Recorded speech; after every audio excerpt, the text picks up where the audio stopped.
Saludos cordiales, estimados maestros, maestras, líderes escolares y propietarios de instituciones educativas. Les presento la palabra de Dios para nosotros. Dios tiene algo mejor para ti. Seguro te ha pasado que orabas por algo y el Señor no te concedió. Era como una respuesta no. Es posible que has estado rogando al Señor por un trabajo, por ejemplo, y vino de pronto y era una gran oportunidad. Esta respuesta era un sí de Dios. Dios nos da estas respuestas porque sabe qué es bueno para nosotros. ¿Qué representa un no? Es posible que no sea el momento oportuno o tal vez tenga preparado algo mejor. ¿Qué significa un sí de Dios? Aprobación, plena concordancia con su voluntad. Después de estas respuestas llega la gratitud, cuando te das cuenta de lo que podía haber sucedido y no ocurrió porque Dios intervino. Por ello, querido hermano, querida hermana, no trates de soltarte de la mano de aquel que te sujeta amorosamente y te retiene por tu propia seguridad. La Biblia, en el Salmo 37:4, dice: deleítate en el Señor y Él te concederá las peticiones de tu corazón.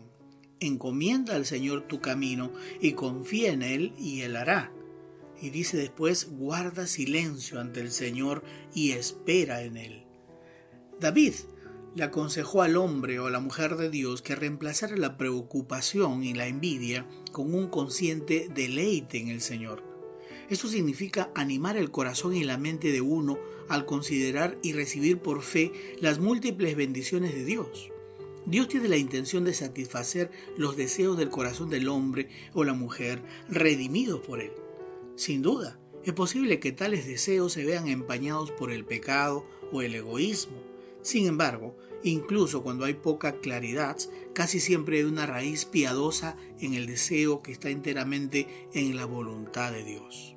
Encarguemos a Dios nuestros caminos. Confiemos en que Dios tiene siempre algo mejor para sus hijos, para sus hijas, y recordemos que lo que Dios ha prometido se cumplirá. Dios nos conoce mejor que nosotros mismos y por ello desea algo mejor. En el libro de Jueces 6:12 se nos refiere que el ángel del Señor se presentó delante de Gedeón y le dijo: Jehová está contigo, varón esforzado y valiente. Eso te dice a ti, querida maestra y maestro. Esta situación ocurrió mientras Gedeón estaba sacudiendo el trigo en una gran tina para machacar las uvas, a escondidas de los madianitas, que era su pueblo enemigo. Él no se podía imaginar que, considerándose él de los más insignificantes de Israel, pudiese ser la persona que Dios escogería para dar libertad a su pueblo. Pero Dios veía algo diferente en Gedeón, algo que otros no habían visto en su entorno y de lo que ni siquiera Gedeón mismo era consciente. Por ello responde con amargura Gedeón, responde con tristeza y hasta con insolencia. Perdón, Señor, dice, pero si Dios está con nosotros, ¿por qué nos pasa todo esto? ¿Por qué no hace milagros como cuando nos libró de Egipto? Nuestros antepasados nos han contado las maravillas que Dios hizo antes, pero ahora nos ha abandonado, nos ha dejado caer en manos de los madianitas. Pero el versículo 14, más adelante, nos narra las respuestas de Dios. Ve, le dice, con esta tu fuerza y salvarás a Israel de la mano de los madianitas. ¿No te envío yo?, le dice el Señor. Gedeón se sorprende con esta respuesta y replica que él es pobre, que él es el menos importante en su familia, y Dios en el versículo 16 le dice: podrás hacerlo porque yo estaré contigo para ayudarte. Derrotarás a los madianitas como si derrotaras a un solo hombre. ¿Te das cuenta, hermano, hermana? ¿Cuántas veces le has reclamado al Señor? Pero eso, se burlan de mí. Señor, yo no sé qué decir. ¿Cómo haré para enfrentar a esos morosos? ¿Cómo arreglo esa terrible conducta de aquellos niños? ¿Cómo enfrento esta acusación ante las autoridades? ¿Cómo respondo a esa madre quejosa? Dios te dice: ve con esta tu fuerza. Te envío yo. Yo estoy contigo para ayudarte. En realidad, Gedeón tenía la fuerza de la humildad. Sacudía el trigo en un lugar incómodo y pequeño y a escondidas. Gedeón tenía la fuerza de la atención porque tenía preocupación por su pueblo Israel.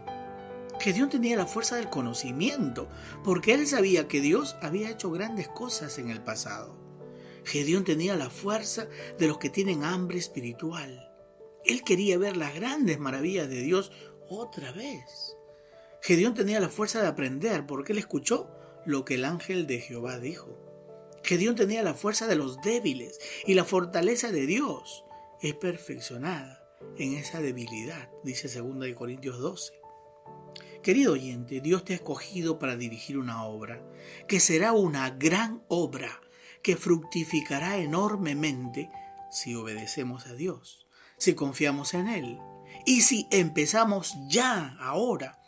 Y lo hará con los dones, con los talentos, con la fuerza que Él ha puesto en ti.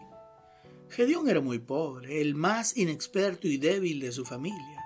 Pero nuestro gran Dios se complacía en emplear las fuerzas de este pequeño hombre para rescatar a su pueblo Israel.